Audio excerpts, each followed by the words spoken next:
Solamente falta concretar tanto los asuntos jurídicos en cuanto a los permisos de las instalaciones, como la agilización de la entrada de los recursos para adquisición e instalación del equipo.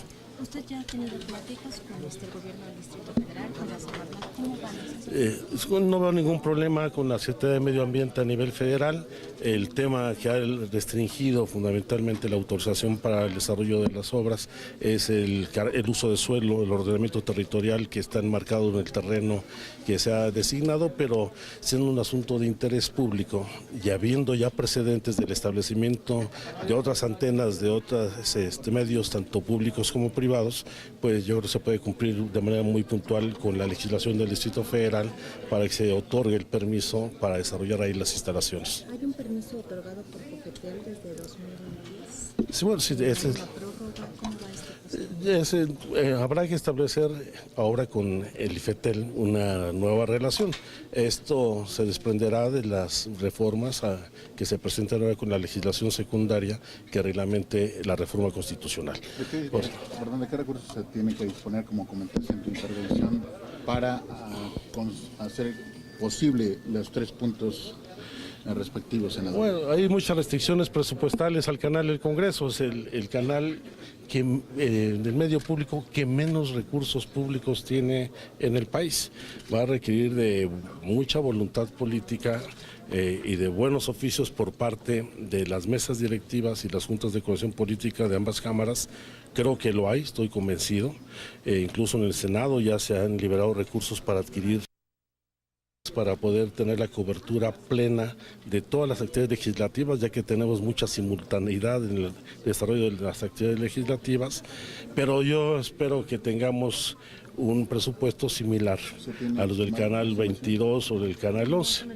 Bueno, hasta ahorita el Canal del Congreso anda muy por debajo de ello, pero si logramos tener en este primer arranque un poco más de 100 millones de pesos, garantizaríamos la señal en todo el país de manera gratuita a todos los mexicanos. Antes del 2015, ¿entiende? Exactamente, este año esperemos que lo logremos. ¿La iniciativa sobre darle autonomía de gestión al canal se presentaría en... Vamos a ver si puede formar parte del cuerpo de las leyes reglamentarias o si se puede establecer solamente en la ley orgánica del Congreso, ya que tratándose de un canal del Congreso donde el Poder Legislativo se da sus propias normas y reglas, podría dotarse de autonomía ahí dentro de la organización administrativa del Congreso de la Unión y sus 2 cámaras. ¿Hay consenso entre las fuerzas políticas sobre el particular? Hasta ahora lo hemos ido platicando, va avanzando, yo creo que sí podemos llegar a ese acuerdo. ¿Dónde puede haber reticencias, juzgas? No lo veo, hasta ahora no hemos visto ningún obstáculo para ello. Alejandro, te queríamos preguntar otro par de temas. El asunto Michoacán, por supuesto, y lo que han señalado las autoridades de Hidalgo respecto a que los ataques a tiendas de conveniencia, estos famosos Oxxos, bueno, pues son parte de una especie de efecto cucaracha de lo que está ocurriendo en Michoacán. Empiezo por la segunda.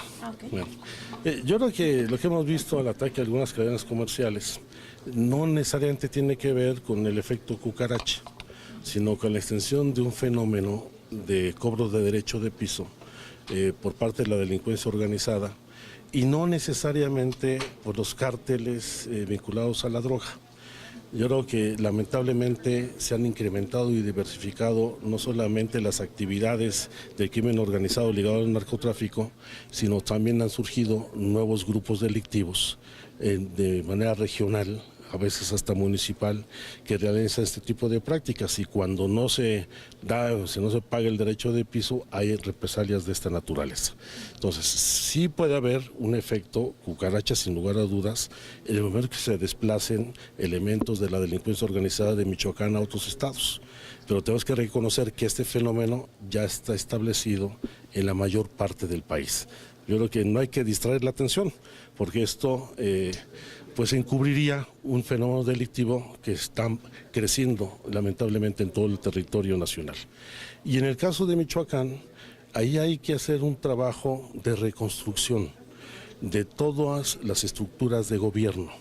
Y no me refiero solamente al gobierno local o a los gobiernos municipales, también al gobierno federal. El fenómeno que se vive en Michoacán es que en amplias zonas de su territorio pues la autoridad que domina no es la legítimamente constituida. Están, por un lado, la ocupación territorial que han hecho los cárteles de la droga, que también hacen actividades mineras en el estado, pero también hay zonas ocupadas por el ejército y la marina, en donde ha desaparecido el agente de intermediación con la sociedad. Tanto donde domina el narco como donde están las Fuerzas Armadas, no hay un agente de mediación con la sociedad, y eso ha llevado a que surjan auténticas guardias comunitarias que existen en el estado desde hace mucho tiempo, hasta grupos paramilitares o guardias blancas que son financiadas por los grupos económicos del estado para cuidar sus intereses. Entonces necesita un trabajo de reconstrucción del tejido social, de toda la estructura de gobierno, y no va a ser una tarea muy sencilla, porque el nivel de organización, capacitación y armamento de algunos grupos pues les da condiciones de confrontación en las mismas condiciones que las fuerzas policíacas o las Fuerzas Armadas del país. ¿Anticipas un baño de sangre? Pues ya hay un baño de sangre.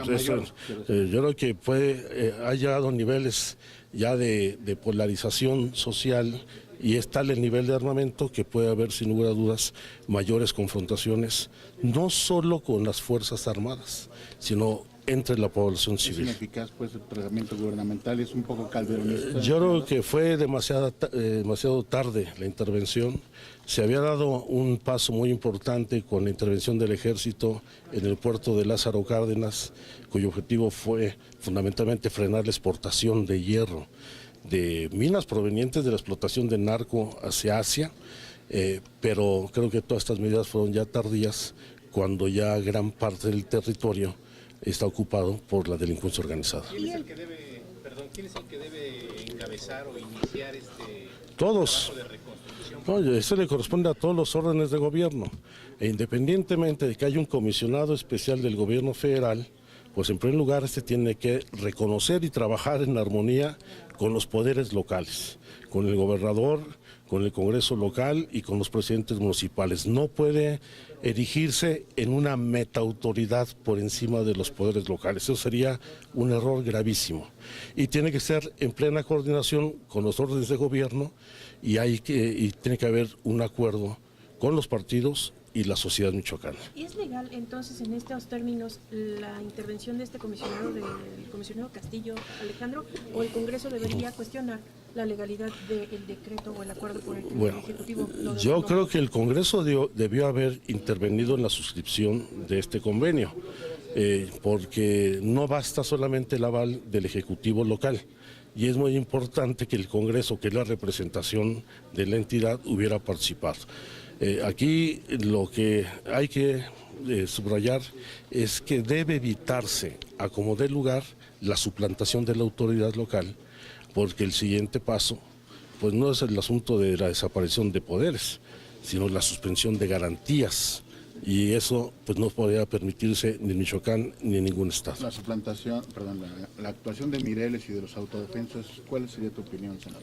Yo hago diferenciación en los distintos grupos. Hay guardias comunitarias legítimas, grupos de paramilitares que están ligados al narcotráfico, hay guardias blancas, lo que conocemos de guardias blancas, que son grupos armados al servicio de los intereses económicos, y hay grupos de autodefensa en las comunidades que han surgido ante la ausencia del Estado.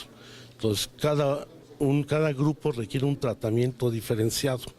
No se les puede a algunos perseguir como si fueran delincuentes cuando están realizando una actividad que el Estado abandonó. Entonces hay que dar un tratamiento diferenciado a cada grupo, y en esto tienen que intervenirse con la sociedad, y en el caso de lo que son los grupos armados ligados al narcotráfico, debe confrontarse con toda la fuerza del Estado. ¿Mireles en concreto? Bueno, el propio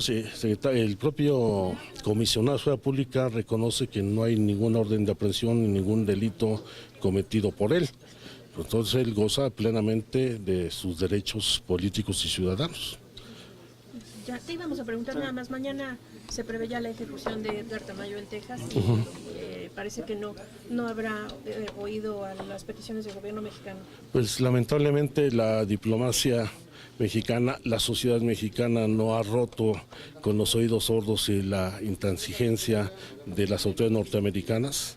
Siguen reproduciéndose prácticas donde se violan los derechos humanos y el derecho a la defensa que tiene cualquier detenido independientemente del delito que haya cometido, y el gobierno mexicano debería de velar con mayor firmeza por la defensa de los derechos de nuestros connacionales. ¿Una actuación tibia entonces ves? Pues yo creo que es demasiado institucional y fría ¿Le tienen miedo la a los intervención. Yo creo que lamentablemente el gobierno mexicano en asuntos como este o como el espionaje ha actuado no solamente con ligereza, sino con una falta enorme de firmeza para defender su propia integridad. ¿Parte de la responsabilidad de la ejecución de este ciudadano? No necesariamente, porque se cometió un delito y se siguió un proceso. No se siguió el debido proceso, que es lo que se está alegando y la base de la solicitud del indulto, pero debe hacerse más acucioso en el seguimiento de la situación de todos los ciudadanos mexicanos en el exterior. ¿El papel del Senado, senador? Pues yo creo que debe fortalecerse la labor de fiscalización del trabajo de las embajadas y de los consulados, porque es ahí donde se originan los problemas y no podemos traducir ni falta de recursos, ni falta de presencia, menos en Estados Unidos, de la Secretaría de Relaciones Exteriores. ¿Algún exhorto a la Cancillería para que sea más enérgico en esto que usted decía de la defensa? Yo creo que este es un programa especial de seguimiento a todos los procesos judiciales que se estén siguiendo a mexicanas y mexicanos en los Estados Unidos, independientemente del tipo de delito que hayan cometido. Pero aquí hay otro tema también que se está olvidando, que es el maltrato a los mexicanos en la frontera, disparos de la Border Patrol al territorio mexicano cuando la gente está paseando, los choques eléctricos que le dan a la gente ya sometida, y el gobierno parece que no existe eso. No, de lo que hablo es una no solamente falta de firmeza, sino yo creo que hay demasiada tolerancia al abuso del gobierno norteamericano, de autoridades del gobierno norteamericano contra los mexicanos que están buscando una oportunidad de vida que no encontraron en el lugar donde nacieron. Sale, muchas gracias.